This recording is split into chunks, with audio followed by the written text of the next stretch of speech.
Now that's significant. The Market Research Podcast. Hi everyone, thanks for joining us on this latest episode of Now That's Significant, a market research podcast. This is your host, Michael Howard, the head of marketing at Infotools. Today, we're joined by a familiar name for those of you who have been following the podcast, someone who is just the study we need to help us understand what's going on in the mind of consumers in these incredibly uncertain economic times we're traveling through. And that person is Lilah Raynor, the CEO of Logica Research. Welcome back to the show, Lilah. Thank you so much, Michael. I'm happy to be here. It was fun talking to you last time. I'm looking forward to it. Yeah, me too. So, Lilah, 1 year over, what seems to be worse economic conditions than we had when we last spoke? What's the most significant thing you're going to share with us today? Well, I want to talk today mostly about what we're seeing from our Future of Money study, particularly the spring wave. And we're going to talk about some generational differences and about a new micro-generation, Zillennial. But yeah, as you alluded to, Michael, a lot of changes in the market. We've seen an increase in inflation, downturn in the stock market, although it's up a little bit right now. And then the banking crisis earlier this year in the United States. And these events really have impacted people and are hitting different generations differently. That's right. So for those who haven't followed or aren't across it, can you provide some background on the Future of Money study and what got you interested in it? Yeah, so Logica started the Future of Money study in 2017. So it's been running for over 5 years now. And we really wanted to understand the consumer money mindset. So we could help our clients get their arms wrapped around, like, what are the future trends happening among consumers? What are they looking for? And specifically around what we call the life cycle of the dollar. So how people make money, how they spend it or payments, and how they save it and invest it.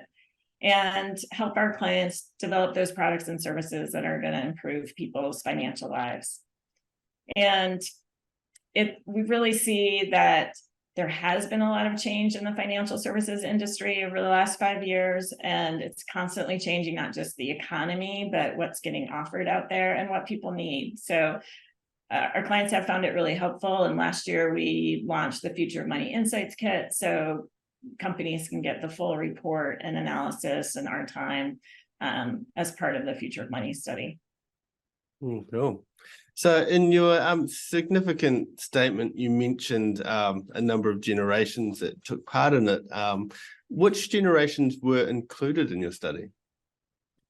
We compare across Gen Z, which is kind of the youngest generation of adults right now. And in our study, there's 16 to 25 years old. So we include those 16 to 18-year-olds. And we have since 2017. So we have a lot of historical data. And then millennials who are now, in their late 20s to early 40s, and Gen Xers, which is my generation, who are in their mid to 40s to mid to late 50s, and then boomers, the oldest generation that we study. And then I'm going to introduce this new generation where this term started coming up kind of earlier this year, late last year, called Zillennials.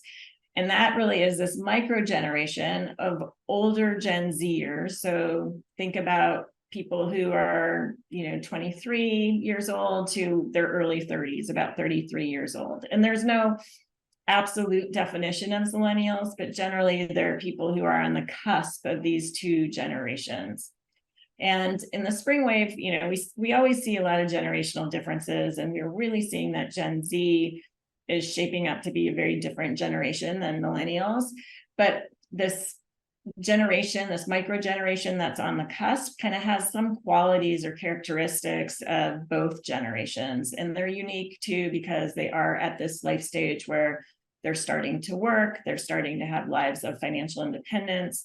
And some of these traits that are common to both generations are impacting how they think about money and what they're doing with it. And it's also fascinating to see when you compare, and it's not necessarily going to be as relevant in your study because it is US, North America based, isn't it?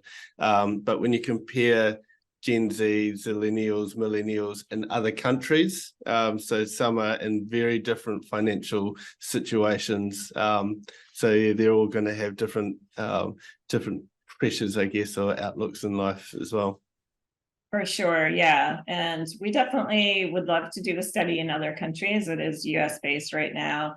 And so it does have that kind of cultural aspect to it as well. Yeah. So based off your findings from the study, how similar or different are Gen Z and Millennials and Zillennials even? And what do you think that means for market researchers? Yeah, well, I think there's some debate about this, but millennials, we saw historically, they have really, they were very tech forward and they continue to be so, even if they're not as tech native as Gen Z. And we see that in terms of their millennials tend to be early adopters of technology, whereas Gen Z, we almost don't think about adoption because they're just doing it. So millennials are early adopters of technology. From an investing or money perspective, they tend to be early adopters of payment technology, of investing types. They're very bullish on crypto, for example. Whereas Gen Z, it's interesting. They're building networks and communities in different ways. So we often heard about millennials as being very community minded. That was social communities, often in person. And with Gen Z, they also are very people oriented and community minded, but the definition of community is more expansive and includes online, right? It could be your gaming community. It could be obviously your social network community on Instagram or on Snapchat, but it's not just in person. But Gen Z is very people oriented, and we see that show up in terms of how they think about money too. But from a market research perspective, I think we're seeing Gen Z wanting to use technology to do research, but not just, right? They want that personal one-to-one interaction too. Yeah, sure. So what do you think employers should be thinking about with this generation? Yeah, what we see in our Future Money study is that certainly younger generations are still switching jobs more frequently than older generations. During COVID, coming out of COVID, of course, we all saw the headlines, people were switching jobs, and that was true kind of across generations. But it is still true for Gen Z, for example, and this in between generations, Zillennials, but that's partly just because of where they are in their life stage, and they're trying things out. They're going to stay at a job probably a shorter period of time and move on. Whereas older generations have tended to stabilize and are, staying in place, right? We see that in the news as well. But the younger generations are also looking for more financial help from their employers. So we ask a question in our study about how important it is to people that their employer offer financial help and advice in different areas. And for Zillennials, over 80% of them want help and advice from their employer when it comes to setting a budget, figuring out how much to save, of course, planning for retirement, but also things like how to pay off student debt, how to pick insurance, and how to save for college and 529 in the United States, 529 plan. So they want help across the board in a way that older generations really have not looked to their employers to provide at all. And it goes way beyond salary. No, sure. And I guess home ownership is not necessarily in their mindset at all, or struggling with the fact that their mortgage payments may have doubled over the last 3 years as well. So I guess there's some things they've been sheltered from, but then other things they've had access to as well. Yeah, I find it really interesting. So millennials, I think historically have been kind of on their back heels financially, meaning like they just can't really quite catch up to where they're supposed to be for their life stage. Thinking about houses, they came out of school with, the highest historical debt school loan debt that I think we've ever seen in the United States. And they're still trying to pay that off. So they're not saving, and, couldn't buy a house when mortgage rates were lower. They're now trying to save for retirement or trying to save for their kids to go to college. And all of those things are kind of behind where, say Gen X was at the same age and stage in their life. But so millennials also kind of have this reputation then of not being very smart with money. And you could argue that, they just never really had a chance to catch up because they hit recession and then they hit COVID at all these critical points in their life. And we do tend to see that millennials, like, it's a bit more, it was spend for today because there was almost this sort of hopelessness that they were like, why save if you can't ever really catch up? We are sort of seeing that change with millennials as they're getting older and as they experienced a bull market and were maybe able to save a little bit more during COVID, but it's still pretty different. And Gen Z, on the other hand, like, I really see them as being scrappy and resourceful and wise about money. And they had this really interesting opportunity during COVID, especially sort of, older teenagers, people in their early 20s, that they weren't working. They got this opportunity to invest. A lot of Gen Zers started to invest with, $50, $100. Maybe they were able to save more money during COVID because they were working and they got some of the benefits that were happening, at least in the United States, in terms of unemployment benefits. And so they were able to save some money. And so they are actually seeing the benefit of saving, and they're crowdsourcing advice on what to do with their money, what to invest in. And they're doing that in a way that includes technology as well as talking to people. Their number one source for advice is actually friends and family. So they're very different. And then this Zillennial generation kind of is somewhere in between, where they're talking to people and using technology as well. Well, I guess there's also the inheritance side of things. So we've talked about they don't have much assets now, but surely there's going to be that pass on down effect as well. Has that shown up in any of the studies at all? Yeah, I mean, we do look at that a little bit. It's interesting. One trend that we tend to see is that younger people think they're going to inherit more. And as people get older, it seems like, it's less than what they thought. I think just young people don't have a really good sense of, a lot of them don't have a good sense of what their family's financial situation is. And inheritance still applies to a smaller percentage, of course, of, our general population out there. No, sure. So thinking about how the processes and methodologies that you undertook for the study, how have they changed since you began, and what changes you need to make to deliver the same kind of value as in the past? Yeah, I mean, one of the things that we did is started to include qualitative research. And so initially when we launched the study, it was purely quantitative. And I will say this is also, it's a general population study where we oversample Gen Zers, and we're always looking to see whether we should do an augment sample of in different areas. We have companies who would be interested in surveying more affluent people and oversampling there. One of the things that we look at for the quantitative sample is making sure that we have a diverse sample, and that's increasingly important for the younger generations in the United States and as they become more diverse. And then also including qualitative research to help us really understand what's behind those quantitative metrics. And that was very important during the pandemic, when everything was changing, and trying to understand how people were really able to deal with this totally new financial situation, and often, scary financial situation.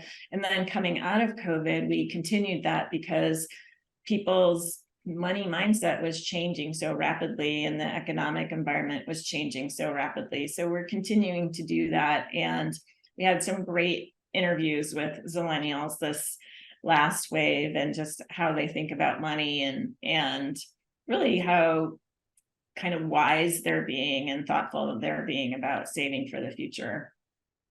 That's good to hear. How do you think generative AI may impact a survey like this in the future? Well, I'm very tempted to want to throw this question back at you, Michael, because we're all trying to understand this. I do love the question. I certainly, we probably, the science fiction part of AI has us all thinking about, how important are surveys, and will they continue to be relevant, or can we just sort of project based on a few responses? I don't see that at all. But when we fielded the study in April, we did ask about ChatGPT, and it was pretty early days. And we were focused more on just awareness and usage and how people think about AI from a financial perspective. And we did see that at that time, just 1 in 5 people would, and I don't mean just, I mean, actually 1 in 5 people would use AI for financial advice in the future in these younger generations, but not in boomers. So I think about it more for financial advice, and I would expect those numbers to double, triple by the time that we do this, next wave in the fall. I think AI, of course, is going to impact the marketing research industry in a lot of different ways. But I'm more of an optimist that I think there's still a need for research, and that AI is going to help us continue to elevate the kind of research that we do. That's right. Yeah. I mean, it can definitely help fast track some analyses, will give you a good starting point. But then it's still needing humans to obviously go in and have a look and qualify or authenticate those findings, and then even dig deeper as well. Because I think those of us that know AI and how it generally works, it's typically using data that is normally more than 6 months to a year old. So it can't necessarily find your immediate results. So if you're acting off that data, like who should I invest in, it's definitely not going to be relevant to the time. But yeah, a starting point for overall themes is a good way to see it. Yeah, I totally agree. I think it'll, especially for, data rich sources like video, like transcripts and things like that too. I think it's going to be super useful. Maybe not quite there yet, but that's right. I mean, some people think about synthetic insights, and that's a really weird, I guess, thing to consider. But yes, interesting world we're moving into. Yeah, for sure. So if we finish on a positive note, not that we haven't necessarily been negative throughout this, what are some of the positives you've been able to pull out of the study? Everyone loves a good news story. Yeah, well, I think there are a lot of positives here. I mean, for one is, I love seeing what's happening with the younger generation. And also I'm a parent of Gen Zers, so I always want to disclose that. But and my own children are very different financially in terms of their outlook. But when we look across the whole picture, I do see them really being able to use AI and technology to their advantage earlier in their lives, to be able to plan for their future and hopefully do some of the things that we're seeing this younger generation wants to be able to do, is like, everybody's going to be working longer. How do you manage that work life? And how do you manage your money to sustain that over a longer period of time?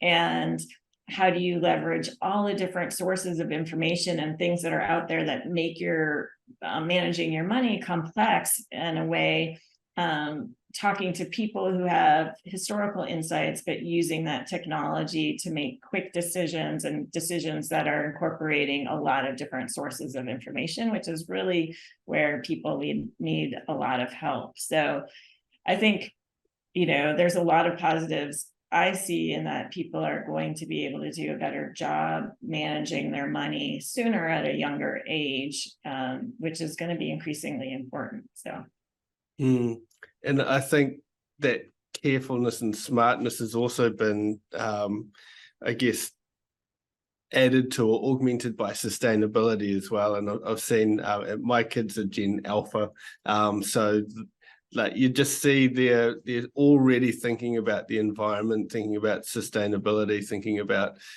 doing things carefully, and so really interesting to see how that's going to, I guess, impact in their lives as well. Yeah, that's true too. And they're going to have better information to make those decisions. Yeah. Nice. So if I can quickly recap what we've talked about today. So we had Lilah, you came on and talked about the Future of Money study, how it has been going across, since 2017, and you've had respondents, Gen Z, Zillennials, Millennials, Gen X and Boomers as well represented in the study. And you've been, I guess, particularly interested in that Zillennials, so that crossover between Gen Z and Millennials as well, and just how they've been impacted by the recent financial times, the pandemic, etc. You're seeing how the Gen Zers are becoming more socially, or are more socially active, not just on a physical, but on a digital platform in the online world as well, which is good to see that community and connection still happening. You've had a look at and seen once again how the younger generations are focused more than just salary. They're wanting help from their employers in various aspects of their lives. So for us as market researchers, where a lot of us are managers and bosses as well, so we have to be mindful of this with our direct reports or others in our company as well, because we obviously want to produce a thriving environment for people to work in, and our industry is going to be more or better off if we can do that well too. So thank you for sharing that information. You raised how millennials repeatedly been on their back heels a little bit in terms of catching up on where they should be for their life stage. Graduated school at historical times of student loans, so not a great start to the world, entering with a lot of debt. Then they had the recession as well, so they couldn't necessarily make up for a lot of that too. But then look, they're becoming a lot more and more resourceful as well. So they're very technologically savvy. It's never been a better time to start a business with all of that technological, I guess, know-how. And then you saw as well how Gen Zers are really scrappy, resourceful about their money. They're learning to save and invest as well. So while home ownership might not necessarily be on the cards for them, there are other ways of being careful with their money, like the apps that have risen for investing in stock markets, etc., in a really easy way, have been quite good for them as well, just from what I've heard on various other platforms as well. And we had a quick little look about some of the positives that came out of the study as well. And yeah, really good to see that younger generation, like I said before, being careful and smart with their money. And hopefully they'll be able to really rise from this all. So I think that covered it. Any final words, Lilah? Well, I just want to thank you again for having me. It's really fun talking about this with you, Michael. No, you're welcome. So if anyone does want to find out more about the study, you can just search Logica Research or the Future of Money study, and you'll be able to get a copy of that report as well, and have a look at that, and then consider how that might apply to the research that you're doing as well. We want to have good representation, include I guess be aware of the struggles that our audiences are going through, and this is a great example of how we can better do that. So thank you for listening to the podcast. Feel free to share it with anyone and leave a review as well. So thanks for listening to Now That's Significant.